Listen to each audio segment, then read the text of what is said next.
কখনো কি আকাশের দিকে চেয়ে দেখেছেন গত সোমবার থেকে উধাও হয়ে গিয়েছে শনি গ্রহের চারদিকে থাকা বলয়গুলি?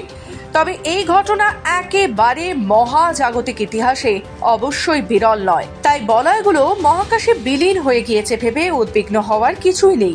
জানা গেছে সূর্যের চারপাশে একবার প্রদক্ষিণ করতে শনির সময় লাগে 29 বছর 4 মাস। এই সময় বলয় এক রকম কোণে হেলে থাকে। তাই বিজ্ঞানীরা জানিয়েছেন চলতি বছরের মার্চ থেকে আগামী 6 মাস শনির বলয় পৃথিবী থেকে চাক্ষুষ করা যাবে না, অর্থাৎ দেখতে পাবেন না। এমনকি টেলিস্কোপেও ধরা পড়বে না বরফের কণা, পাথরের টুকরো, মহাজাগতিক ধুলো দিয়ে তৈরি বলয়গুলি। এর প্রধান কারণ শনির অবস্থান ও ঘূর্ণন। শনি নিজের অক্ষের ওপর 26.7 ডিগ্রি কোণে হেলে থাকে। এই অবস্থানের জেরে বলয়গুলির অবস্থান হবে পৃথিবীর সমান্তরাল।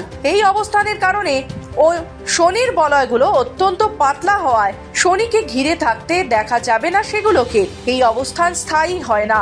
শুধুমাত্র 29 বছর 4 মাসে শনি যখন পৃথিবীকে অতিক্রম করে সেই সময় মর্ত্যবাসী শনির বলয়কে চাক্ষুষ করতে পারে না। বর্তমান সময় সূর্যের চারিদিকে ঘোরা সম্পূর্ণ করেছে শনি, তাই পৃথিবীর সামনে থেকে উধাও হয়ে গিয়েছে শনির বলয়গুলি।